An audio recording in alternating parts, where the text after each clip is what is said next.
Last time I was here, I told you that I broke my iPad.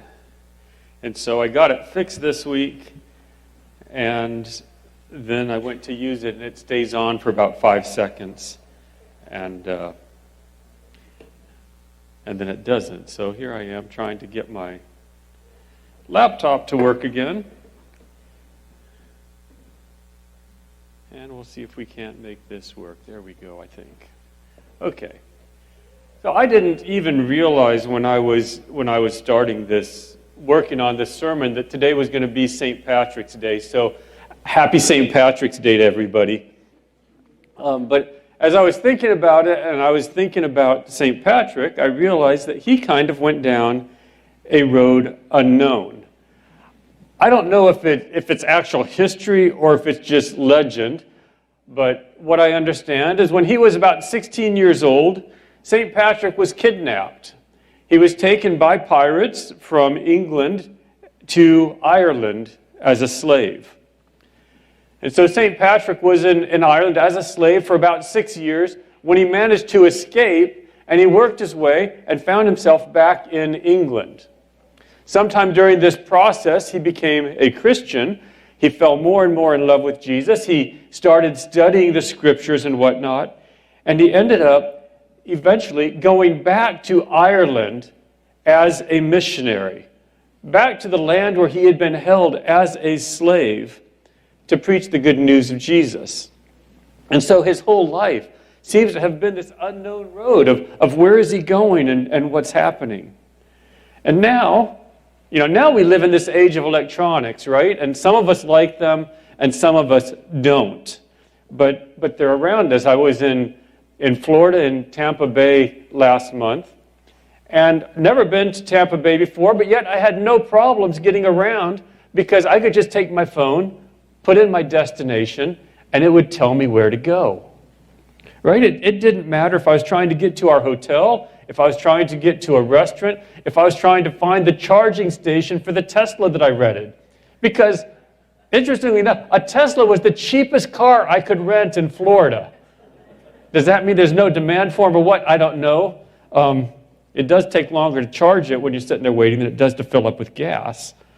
But GPSs are really handy, right? You put in the destination, you follow the instructions, and you get there.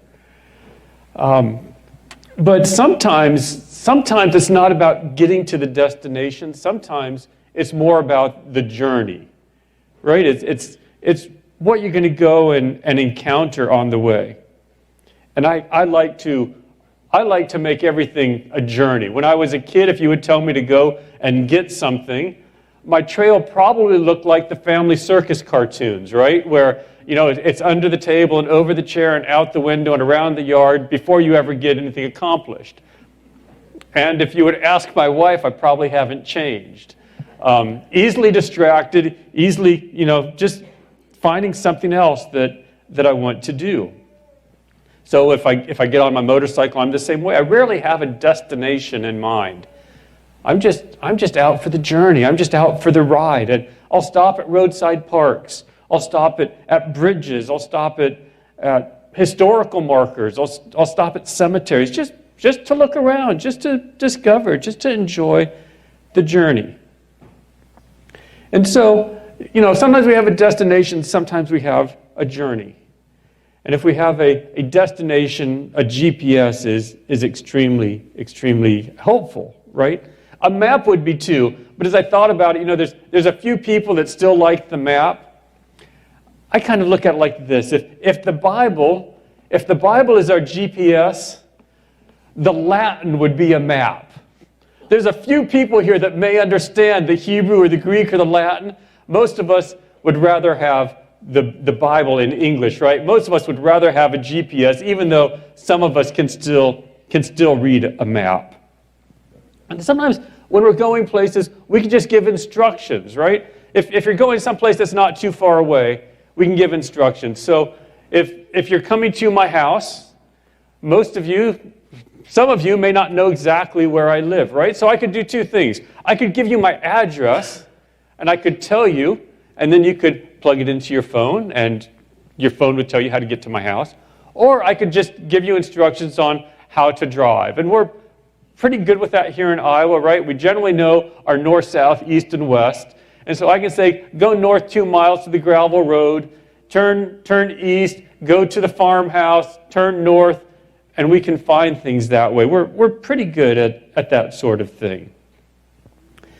And so we have these instructions, and they generally make some sense. But what if the instructions make no sense? What if we're given instructions that make no sense at all? Sometimes those instructions lead us down this unknown road. I look at Abraham, right? Genesis 12 says, God told him, go to a land that I will show you. And how exactly do you do that? How do you go someplace you don't know where you're going? And I imagine his conversation with Sarah or with his slaves as they're packing up all of their belongings, all of their stuff. And people are asking, where are you going? He's like, I don't know. I don't know where I'm going. I'm going where God's going to show me. What direction do you even start out in? Had God shown him by that point? Or was it like I've said before, that you can't steer a parked car? Was God waiting for Abraham to start moving so that he could actually give him further directions? But it's so hard to be obedient when we don't see the big picture. Right? We like to know all the next steps. We like to know where we're going. When I was in high school a long, long time ago, there was a song that we used to sing in our youth group, and it had the lines in it that God was the airplane, but we're just on the road. And it implied that God could see the whole picture. He could see everything from where we are. And as kids, we grew up in airplanes. As missionary kids, we were in airplanes a lot, so we got used to seeing all this stuff. But man, when you were down in the jungle, you couldn't see anything. You had no idea what was around you. You didn't know where the river was from where you were. Up in the airplane, you saw the whole picture. And the song implied to us that God saw the big picture. We just saw right where we were. And I think about that often. And how do we follow God's instructions when they make no sense to us? What do we do when He calls us to this road unknown? And when I acknowledged my call to ministry, I had no idea where it was taking me. And I still don't know where it's taking me, if I'm honest. 10 years ago, if you would have said to me that I was going to be preaching almost every Sunday, I would have laughed at you and said, there is no way in the world that that's going to happen. Right? But God has led me one step at a time. And do I want to see more? Do I want to see what's out there? Yeah, I do. And no, I don't. Because it would probably scare me to death. And I said that when I first got the calling to ministry, and I was wondering where it's going to take me, and I was like, it's probably good that I don't know. It's probably good that I don't know, because it would be a lot harder for me to take these steps if I knew where I was going. Sometimes it's more than we think we can handle, and we just need to be obedient and take one step on that road unknown, one step at a time. And it's encouraging when we see other people doing this, right? When people that have done it before. And so I look at my in-laws. My father-in-law had worked as a butcher for years. He'd owned or managed grocery stores for years.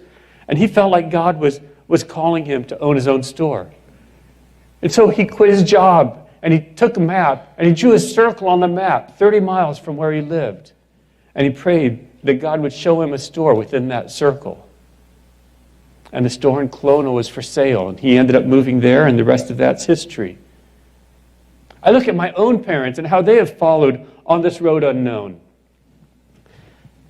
Can you imagine stepping out of this airplane into the sweltering jungle heat? You can see there's guys standing under the wings there just to get in a little bit of shade. High humidity, high temperature, to start a 4-year mission term.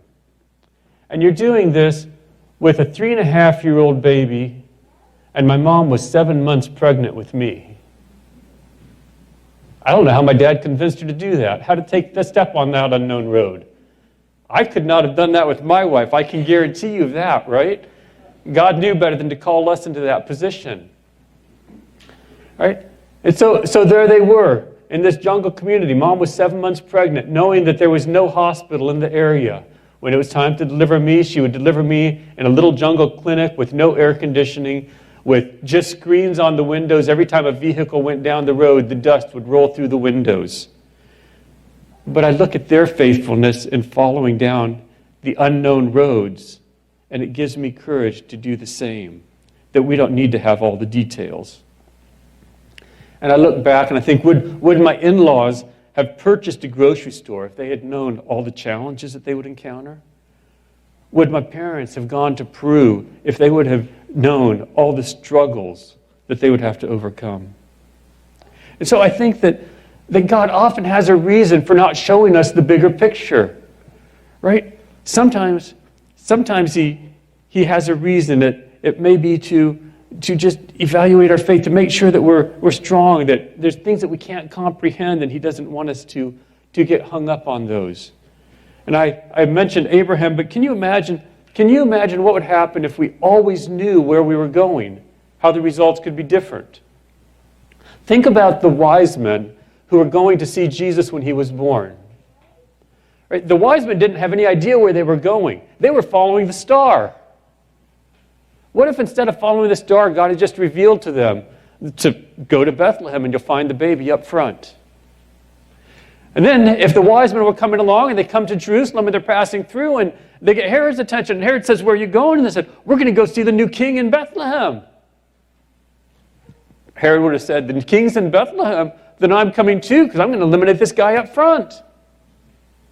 But when the wise men came through, they didn't know where they were going. They were asking. So Herod got people and said, "Well, where is he supposed to be born?" They said, "Well, we think in Bethlehem." And so Herod said, "Well, go and find him and then come back to me." Right? I don't know that Herod was convinced they were going to find him. If they had known up front, they would have. And so this morning I want to talk about another time where people didn't know where they were going. Another time they didn't know. This one's closer to God's death, or to Christ's death. God's not dead. No, God's alive. If you have your Bibles this morning, you can open them up to Mark chapter 14. This is an account that takes place right before Christ's death. It's also included in the Gospels of Matthew and the Gospels of Luke, and we'll be pulling a few details in there to get a little bit bigger picture on some things that Mark didn't include. But Mark chapter 14, and we're going to start with verse 12. And it says, "On the first day of the unleavened bread, when they sacrificed the Passover lambs, his disciples asked him, 'Where do you want us to go and prepare the Passover so that we may eat it?' So he sent two of his disciples and told them, 'Go into the city, and a man carrying a jar of water will meet you there. Follow him. Wherever he enters, tell the owner of the house, the teacher says, "Where is my guest room, that my disciples and I may eat the Passover meal?" He will show you to a large upstairs furnished room, furnished and ready. Make the preparations for us there.' So the disciples went, entered the city, and found it just as he told them, and they prepared the Passover." So as we walk through this, we start out with the festival of unleavened bread. It's a seven-day festival that happened every spring, a reminder of God's provision and his strength when he brought the Israelites up out of Egypt. And there was the time, obviously, unleavened bread. They didn't eat yeast or leavening agents as a remembrance of when they left Israel, or left Egypt. But then it's closely tied to Passover, because Passover was actually the first day of the feast of the unleavened bread.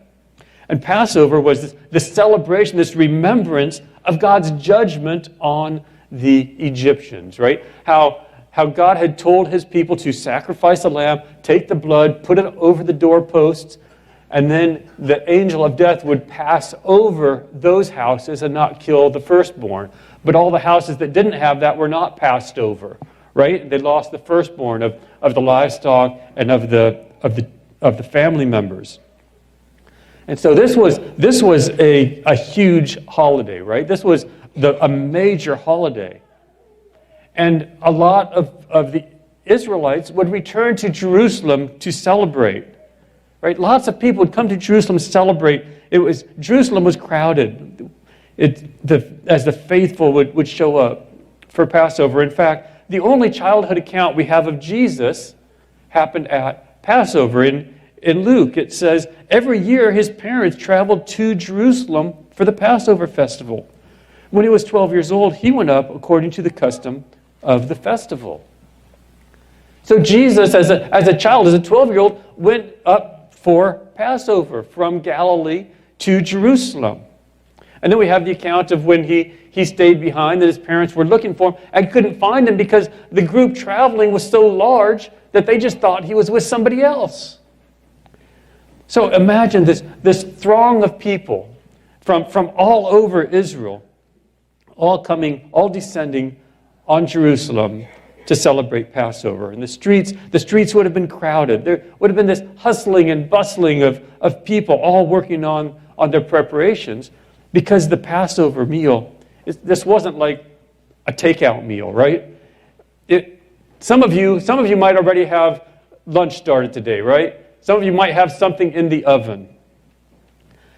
Think Thanksgiving. Think this meal that takes all morning to prepare, right? Actually, it starts several days before Thanksgiving when you go to the store and you get your turkey, because the turkey's frozen and it needs to start thawing, right?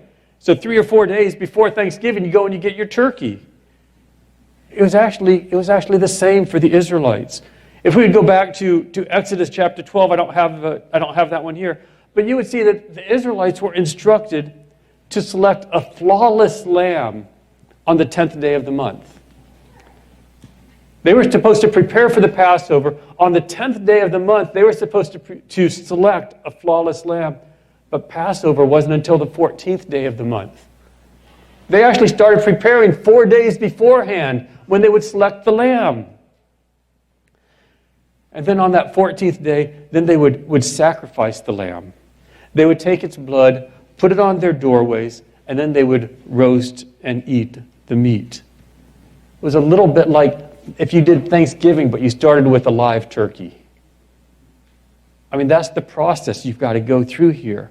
And so you can see why the disciples were saying, where do you want us to go and prepare? This is going to take us more than 5 minutes, right? It's not a picnic. We can't call Hy-Vee and have a whole meal that's all prepared that we can just pick up. We have to slaughter the lamb. We have to cook it. And I imagine the disciples being conscious of time. And they're thinking, man, we've got a lot to do. We need to get going. And Jesus just taking his time. And he's there healing people. And he's there talking with people. And he's listening. And the disciples are getting antsy. Right?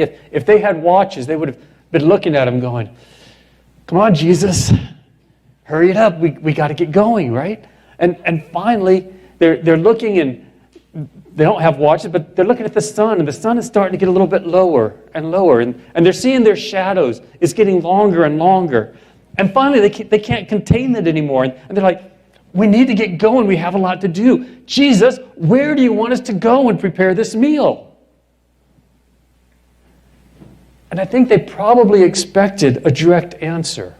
Okay? Mary's house. Zacchaeus's. Something like that, right? A place to go. That's the kind of answers we want. Right? When we ask God a question, we want a clear answer.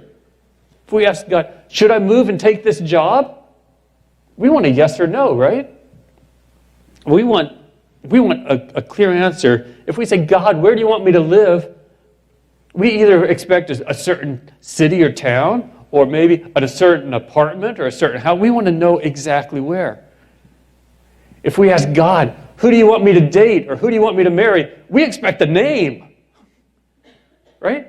We want a clear answer. But that's not how Jesus answered them. Instead, Jesus gave them this runaround. He sent them down this unknown road.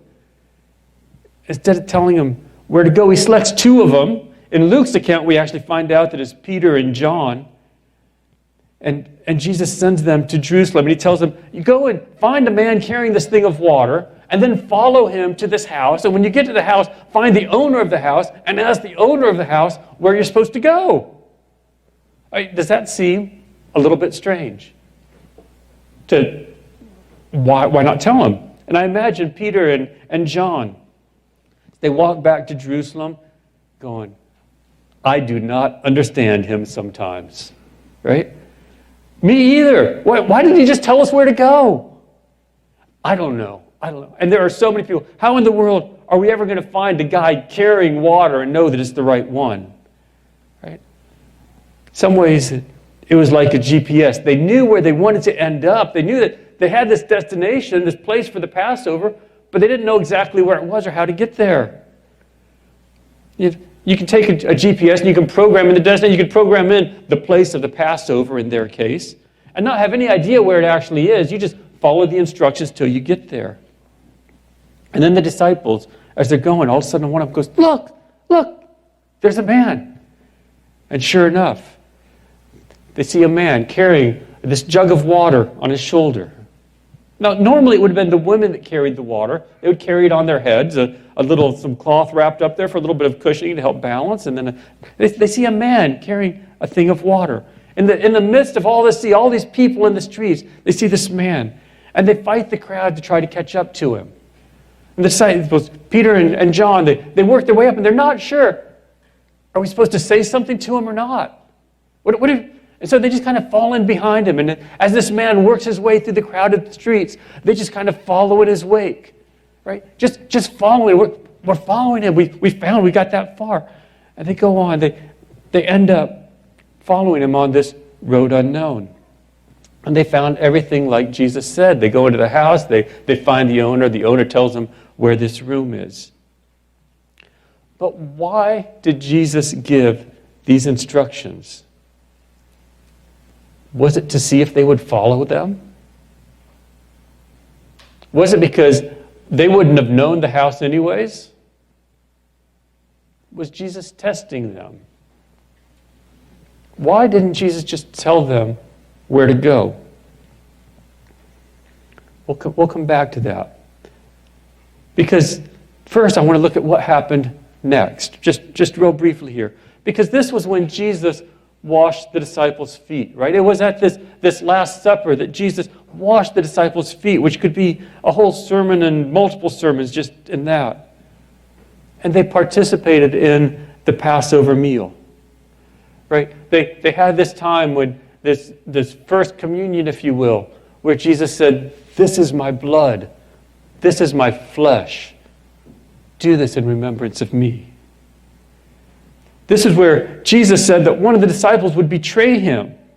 And of course, this caused a stir among the disciples. They were like, what? Who? What, one of us? One of us is going to betray you? Who's going to betray you? Right? If we pick up in John 13, it says, Jesus answered and said, it is the one whom I will give this piece of bread when I have dipped it in the dish.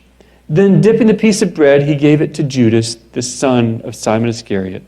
As soon as Judas took the bread, Satan entered into him. So Jesus told him, what you are about to do quickly. And so Judas got up and he left. And the rest of the disciples, they finished their meal.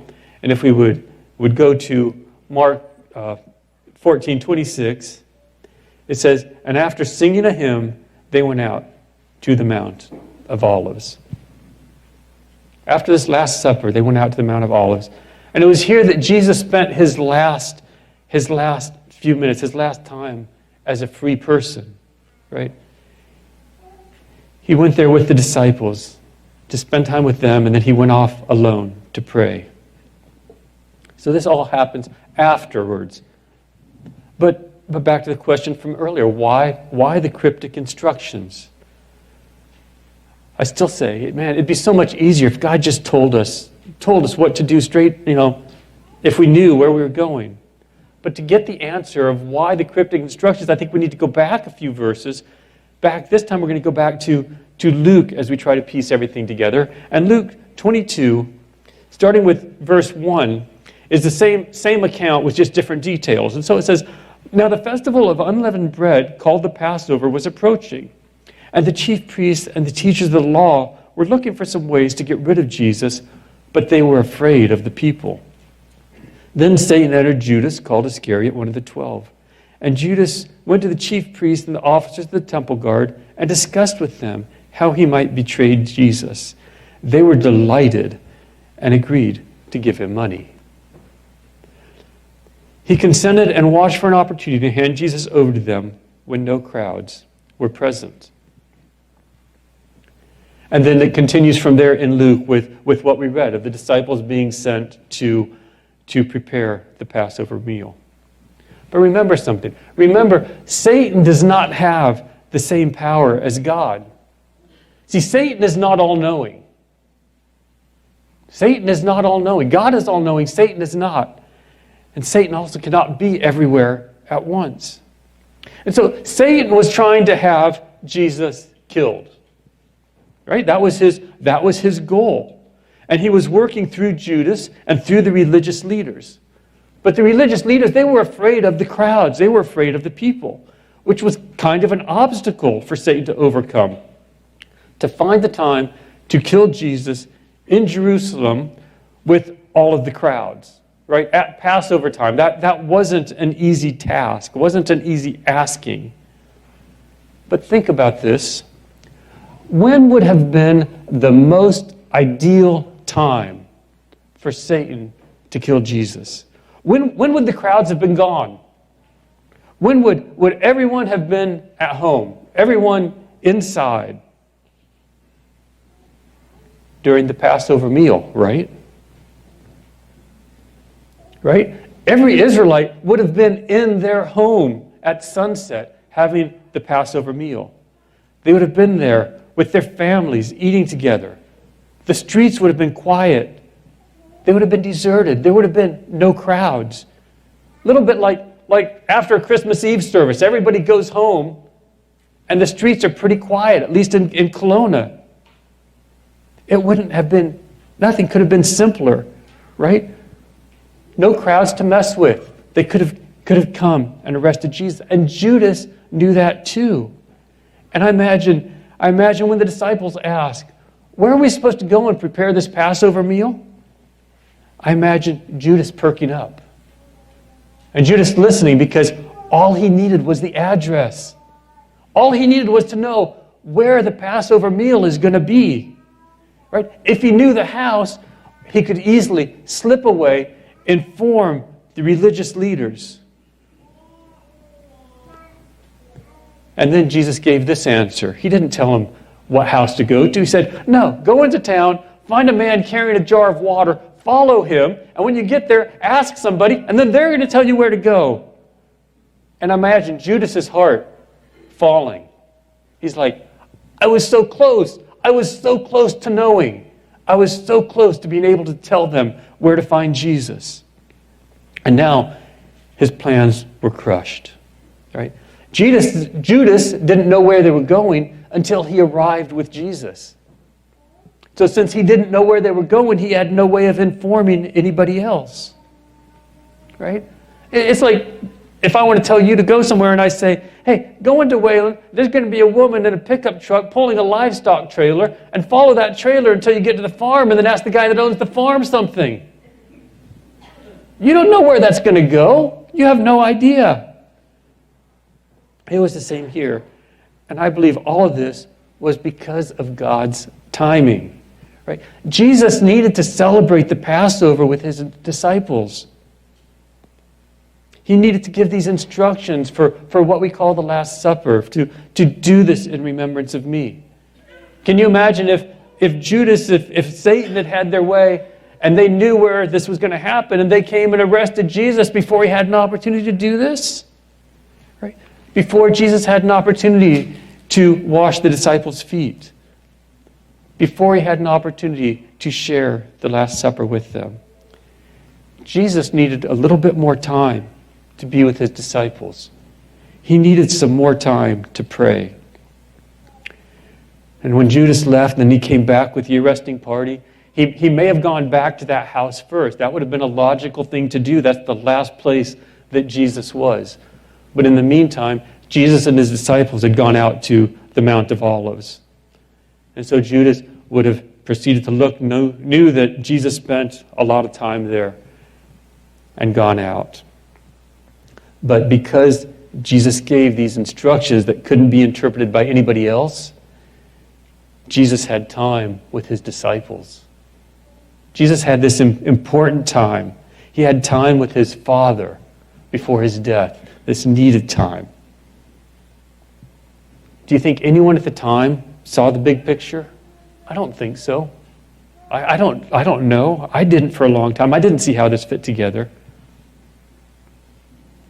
But these cryptic instructions leading him down this road unknown, the stuff that made no sense, was all for a purpose. And so how do we apply this? What do we do with it? Remember, I think I said that a GPS, in order to be useful, it has to be programmed for the correct destination, and then you have to follow the instructions. If you don't have those two things, it doesn't do you any good, right? So first, we need to know where we're wanting to go. Right? What is our destination? Our destination should be to spend an eternity in Christ's presence, right? To be in that new heaven, that new earth. That is our destination. And then we get instructions to how to get there. We need to be following Christ's instructions. And these instructions may not always make sense. They may rarely make sense, right? He may take us down all sorts of roads unknown. But remember, he's the airplane and we're down here on the road. So he can see the whole thing. He might see danger on the road that we're on. He might see the road is closed that we're on. And so he takes us to take a detour and we're like, I don't want to go that way, right? He calls us down this road unknown, which may seem logical, but he sees more. He knows more. We just need to follow him. We just need to trust him. It will definitely work out better in the end, even if we don't know why. And with his instructions, they often don't take us where we want to go. Right? He doesn't need to tell us to go where we want to go. We tend to do that on our own. If he's telling us to go somewhere, it's probably not where we want to go. I don't know that Abraham wanted to uproot everything and move to some place he didn't have any idea where it was even going to be. I don't think Moses wanted to go back to Egypt. I don't think Jesus wanted to die. He actually asked it could be taken away from him. So if you think God is telling you to do something that you want to do, be cautious. Be cautious. If God is telling you to do something that you really want to do, be cautious. He might be, but make sure. And know that God speaks in many, many different ways, right? It might be an audible voice. It might be through dreams and visions. He might speak to you through other people. But remember, he speaks primarily through his word. And any other way that he speaks to you will never, ever contradict this word. So if you think God is telling you to do something that contradicts what he told you here, it's not God that you're hearing. God will never contradict what he has already told us. And so this morning, I'm going to invite you to stand for a prayer as we dismiss. And I am so glad, as you're standing, I'm so glad that we have the communion over here. If anybody wants to come up and participate after the service, feel free to do that. If you've already come, you can come again, but come and reflect on God. Thank him for being who he is. Thank him for his instructions, even when they don't make sense. And then ask him for the courage and the strength to follow him down those roads unknown. Can we pray? Lord God, we thank you for your leading. We thank you that you are in the airplane and that you can see so much more than we see. Lord, give us the courage to follow. Give us the courage to listen, to obey your instructions and to follow down the roads, down the paths that may not make sense to us, but make perfect sense to you.